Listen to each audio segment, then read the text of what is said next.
Muy bien, una vez que hemos hablado ya de la diferencia entre pelvis de hombre y pelvis de mujer, ¿correcto? Entre pelvis de hombre y pelvis de mujer, me voy a centrar ahora exclusivamente en la pelvis de la mujer, en la pelvis en el sexo femenino. ¿Por qué? Pues porque naturalmente es la que tiene importancia en el trabajo de parto. Es la que alberga un feto y luego lo va a evacuar. Entonces, es la que nos interesa. ¿Correcto? Muy bien, para el trabajo médico. Entonces, bien, la pelvis en la mujer, ¿correcto?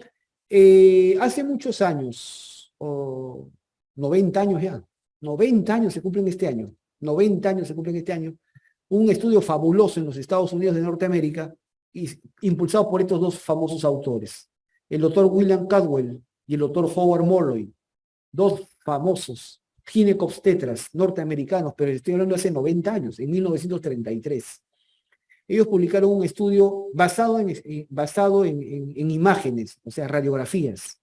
Ellos irradiaron, tomaron un montón de radiografías a varias mujeres en esa época y con eso lograron establecer los 4 tipos de pelvis que se pueden encontrar en las mujeres, ¿correcto? En las mujeres. ¿Ok?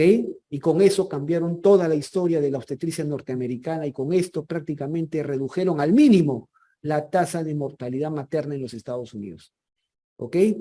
Muy bien, entonces sumamente interesante. Entonces, ¿cuáles son los 4 tipos de pelvis que se encuentran en una mujer? Se encuentran pues la pelvis de tipo ginecoide, androide, antropoide y platipeloide. ¿Qué significa ginecoide? Ginecos, la raíz ginecos es mujer. Significa mujer en griego. Gineco en griego es mujer. De ahí viene una rama de la medicina que se llama la ginecología, ¿no? Que es la rama de la medicina que estudia patologías intrínsecas propias, ¿no? De las mujeres, ¿no? Idiosincráticas de las mujeres, ¿no? ¿Correcto? Androide, andros, ¿qué significa andros? Hombre. Andros es hombre. Andrología es la rama de la medicina que estudia patologías idiosincráticas del hombre. Andros, ¿correcto? Andros, hombre. Es decir, hay mujeres que tienen pelvis parecidas a las de un hombre. Eso es lo que te está diciendo. Ginecoide significa pelvis ideal de mujer, la que se espera en una mujer. ¿Me dejo entender? Androide es la pelvis, digamos, en mujeres, pero que se parece a la del hombre. ¿Me dejo entender? La pelvis antropoide, antropos es primate, especialmente simio, mono, pelvis parecida a la del mono, a la del simio, ¿correcto? Y platipeloides, que significa pelvis aplanada, en forma de plato, pues, plato aplanada, ¿correcto? ¿Se entiende? Muy bien. Entonces, según los estudios que presentaron estos dos famosos autores, la pelvis ginecoide es la más frecuente en las mujeres, pero con las justas llega al 50%, es decir, esto es estadística norteamericana, obviamente. En los Estados Unidos el 50% de mujeres oriundas de los Estados Unidos tienen más o menos, el 50% tiene pelvis ginecoide, ¿correcto? Un peligroso 30%, y lo digo así, un peligroso 30% porque es una tasa bastante alta, 30%, o sea, un tercio de mujeres, o sea, de cada 10, 3, es bastante. Un 30% de mujeres norteamericanas tiene pelvis de tipo androide. Esta pelvis, este tipo androide es la pelvis más peligrosa para un trabajo de parto. Es la más peligrosa. Es la que tiene alto riesgo de muerte fetal o muerte neonatal. ¿Correcto? La ideal para un parto, naturalmente la ginecoide. Esta es la ideal para un parto. ¿Correcto? Esta es la pelvis ideal para un parto. Ahí está su estrellita. ¿Correcto? Es la ideal para un parto. La androide, esa es la peligrosa, la de peor pronóstico para un parto. ¿Ok? Las otras dos, antropoide y platipeloide, van a depender de otros factores. ¿Ok? Entonces miren que la más benigna y la más peligrosa ocupan los mayores porcentajes.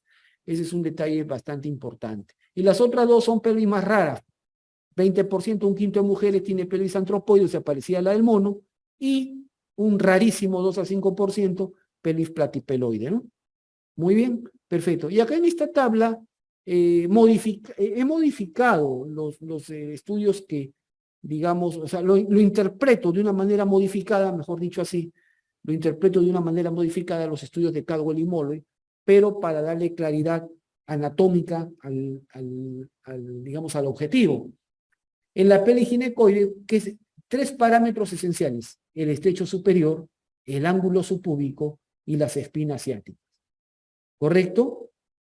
Entonces, las espinas ciáticas, ¿correcto? Entonces, esos son los tres parámetros que yo utilizo para diferenciar estos tipos de pelvis. ¿Correcto? Muy bien.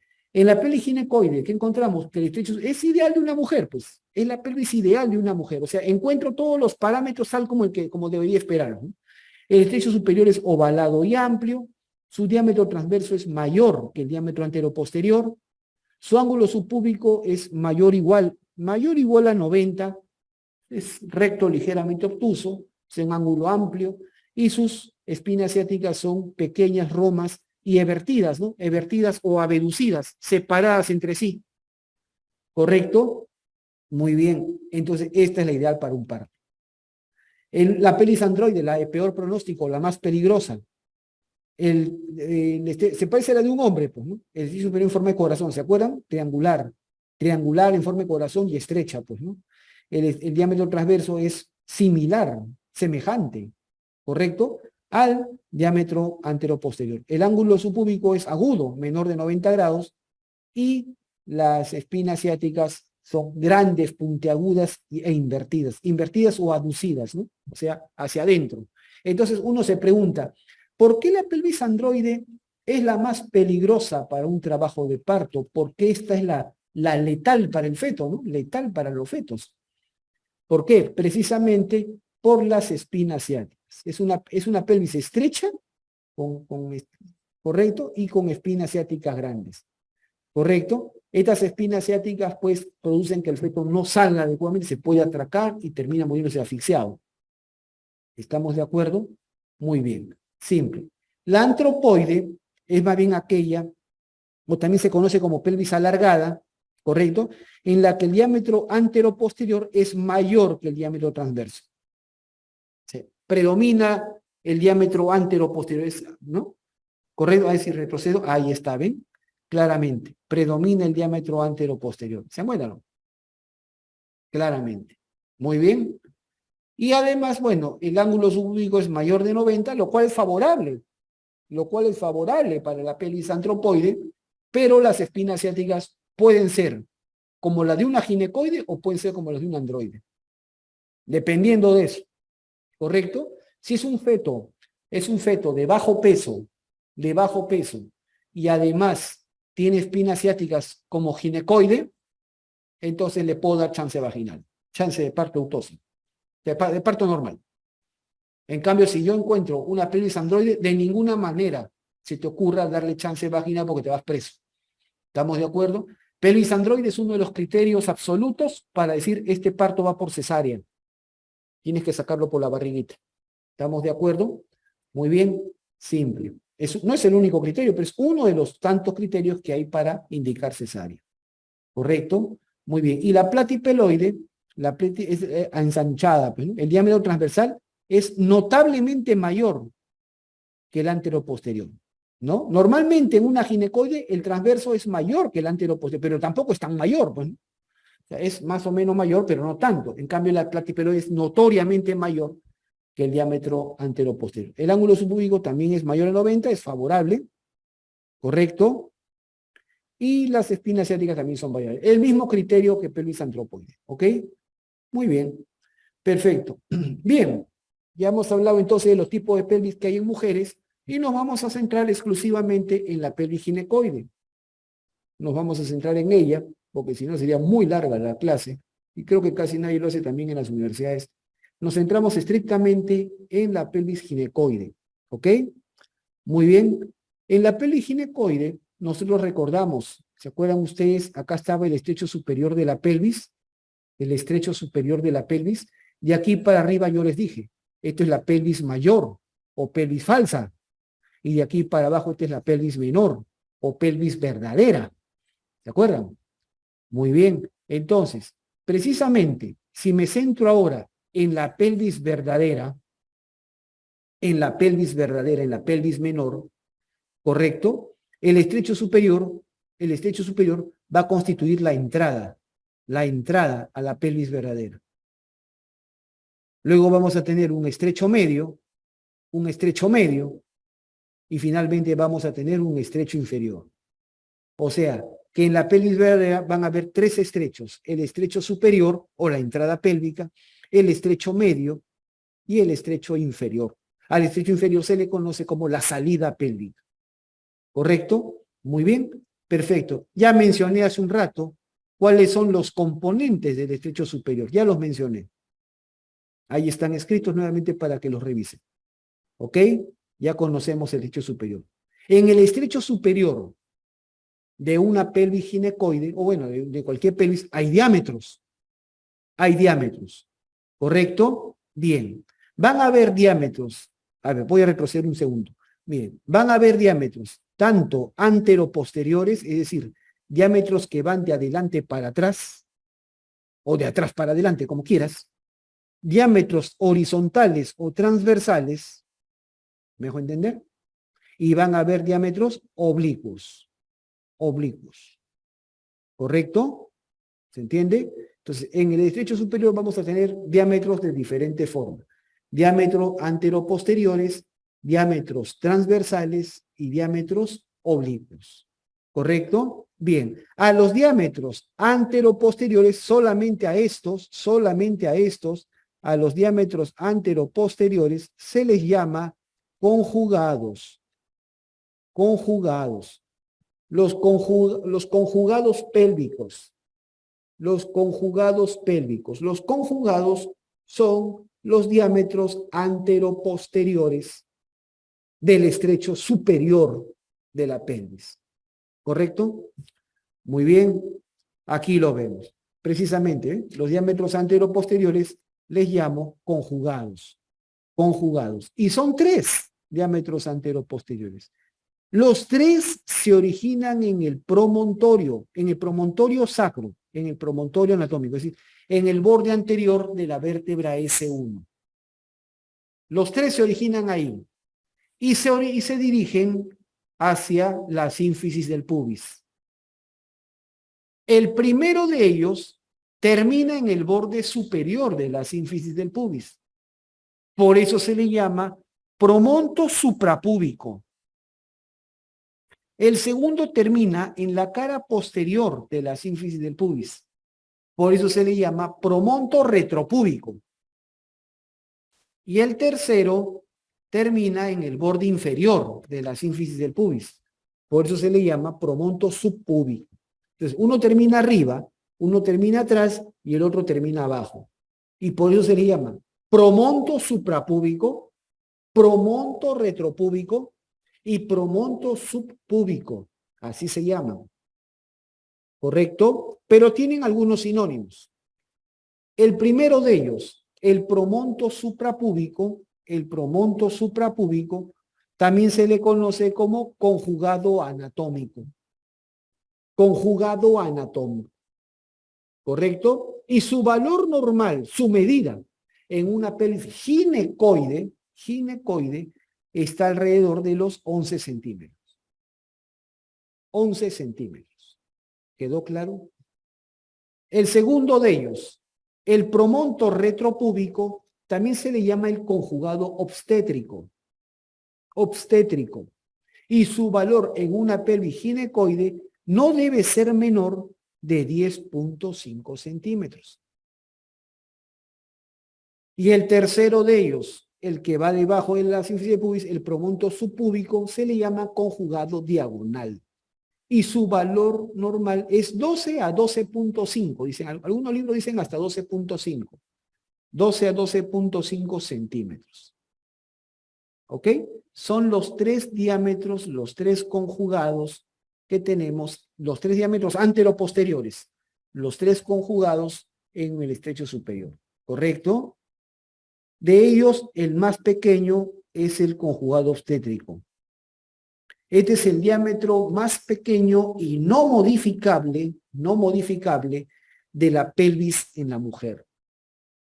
¿Correcto? Por lo tanto, se convierte en el diámetro, vamos a decir así, el diámetro clave, el diámetro crítico para definir si ese feto va por vía chance vaginal o no. Si en una pelvis tú te encuentras, al evaluar a una paciente, tú te encuentras que este diámetro mide menos de 10.5 centímetros, diagnóstico, pelvis estrecha. Pelvis estrecha. ¿Correcto? Pelvis estrecha, suficiente basta el criterio de que el estrecho, el diámetro conjugado obstétrico es menor de 10.5 centímetros. Menor que esto no puede ser. ¿Correcto? Muy bien. Luego tenemos los diámetros transversos, es decir, los horizontales, ¿no? A ver, ahí está. Los diámetros, que son dos. Uno de ellos es el transverso máximo o transverso anatómico. El transverso, es decir, es el máximo diámetro horizontal que encontramos. Une las porciones más cóncavas, más distantes de las líneas arqueadas. ¿Correcto? Muy bien. Y su valor, 13 centímetros y medio. ¿Correcto? El otro diámetro, el transverso útil o transverso mediano. ¿Por qué se le llama transverso mediano? Bueno, acá la imagen no ayuda mucho, pero este diámetro se encuentra justo en la mitad, entre el promontorio y la sínfisis del pubis. Justo en la mitad. Ahí se encuentra. Entre el promontorio y la sínfisis del pubis. Se llama el transverso mediano o transverso útil. Y su valor es 1 centímetro menos que el otro, 12 centímetros y medio. ¿Ok? Sumamente simple. Muy bien, esos son los diámetros transversos. Y por último, los diámetros diagonales, o oblicuos también le decimos, ¿no? Oblicuos. El diámetro oblicuo izquierdo, que se origina en la eminencia iliopubiana izquierda y termina en la articulación sacroiliaca derecha. Va de la eminencia iliopubiana izquierda a la articulación sacroiliaca derecha. Ese es el oblicuo izquierdo. Y el oblicuo derecho, lo contrario, va de la eminencia iliopubiana derecha a la articulación sacroiliaca izquierda. ¿Ok? No son iguales, curiosamente, no son iguales. El oblicuo izquierdo suele medir medio centímetro más que el oblicuo derecho, lo cual significa entonces que la pelvis no es perfectamente simétrica. No es perfectamente simétrica, ¿verdad? El oblicuo izquierdo es ligeramente más largo, ¿por qué? Por la presencia del colon sigmoides, que está en el lado izquierdo. El colon sigmoides alarga este diámetro, ¿correcto? Muy bien, nada más. Eso es lo importante. Pasamos al estrecho medio. El estrecho medio, que está dentro de la pelvis verdadera o pelvis menor, el estrecho medio pasa por o se origina, digámoslo así, en el borde inferior de la sínfisis del pubis, ¿correcto? Característicamente pasa por las espinas ciáticas. Ese es el estrecho, el estrecho que pasa por las espinas ciáticas. Ese es el estrecho medio o espinas isquiáticas. Y termina delante de la vértebra S4, o sea, delante de la cuarta vértebra sacra. ¿Ok? Bien, este estrecho, si nosotros lo viéramos desde arriba, si lo vemos desde arriba, pues tiene forma circular, forma de una circunferencia. Y en toda circunferencia, los diámetros, ¿cómo son? Iguales, ¿verdad? Entonces, precisamente, vamos a ver que los diámetros antero-posterior, transverso y oblicuos, todos miden 12. Todos miden 12. ¿Correcto? Porque tiene forma de una circunferencia, pues. ¿Correcto?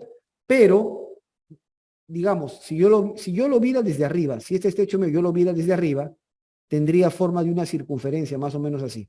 Entonces, su diámetro antero-posterior mide 12. Su diámetro transversal mide 12. Sus diámetros oblicuos miden 12.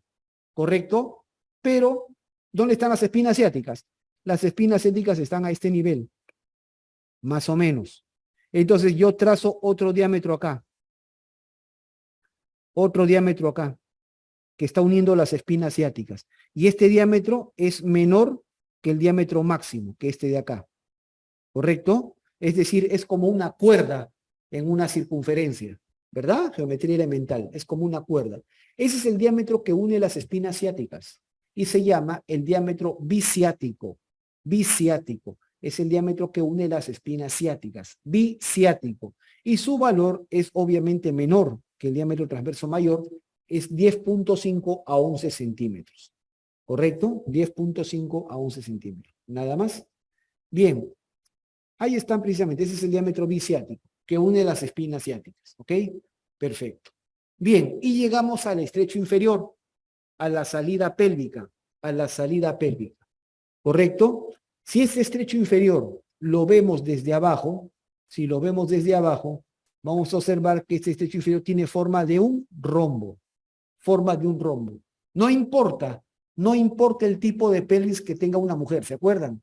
Androide, ginecoide, antropoide, plaquipeloide. No importa el tipo de pelvis, porque eso está en función esencialmente del estrecho superior.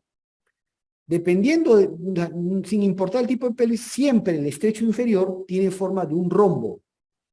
Tiene forma de un rombo, ¿correcto? Entonces, ¿qué elementos conforman? ¿Qué elementos limitan el estrecho inferior, la salida pélvica? Adelante tenemos el borde inferior de la sínfisis del pubis. Borde inferior de la sínfisis del pubis. Anterolateralmente vamos a tener las ramas isquiopubianas. ¿Se acuerdan el hueso? Las ramas isquiopubianas, la parte baja del hueso coxal o ilíaco. Luego vamos a tener en los vértices laterales las tuberosidades isquiáticas. Las tuberosidades isquiáticas.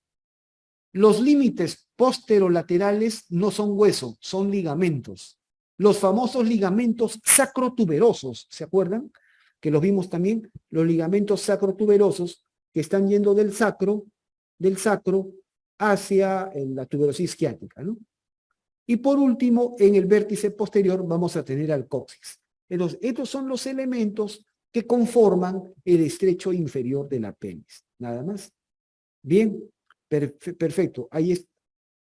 Ya, entonces, en este estrecho inferior vamos a tener diámetros. Hay dos diámetros anteroposteriores en ese estrecho inferior. Dos diámetros anteroposteriores. Uno que va de la cara inferior del pubis, del borde inferior de la sínfisis del pubis, al extremo inferior del sacro. ¿Correcto? Y otro que va del borde inferior de la sínfisis del pubis, pero al extremo inferior del coxis. ¿Correcto? Entonces, el primero se llama subpubis subsacro. Y el segundo se llama subpubis subcoxis. ¿Correcto? Subpubis subcoxis. Bien, el primero, el subpubis subsacro, normalmente mide 11 centímetros. Y el subpubis subcoxis, cuando el coxis está en reposo, es decir, el coxis normalmente está inclinado hacia adelante, ¿lo ven? Está inclinado hacia adelante. Cuando el coxis está en reposo, eso se dice que está en contranutación. ¿Me dejo entender? Este diámetro subpubis subcoxis mide solamente 9 centímetros. 9 centímetros. Pero en el trabajo de parto, este coxis va a ser empujado hacia atrás. Va a ser empujado hacia atrás en el trabajo de parto, porque esta articulación se reblandece. Todas las articulaciones se reblandecen y el coxis es empujado hacia atrás. En ese caso, se dice, este movimiento que empuja el coxis hacia atrás durante el trabajo de parto, ese movimiento se llama nutación. Nutación del coxis. ¿Correcto? En ese caso, este diámetro subpubis subcoxis aumenta 2 centímetros a 11 centímetros. ¿Correcto? Nada más. Y por último, ahí está, ¿ven? Y por último, el diámetro transversal, que es este de acá, que une las tuberosidades isquiáticas. Ese se llama el diámetro biisquiático. Biisquiático, y su valor mínimo en una pelvis ginecoide es 11 centímetros. ¿Ok? Nada más. Sumamente sencillo. Perfecto. Ya hemos terminado entonces la parte ósea.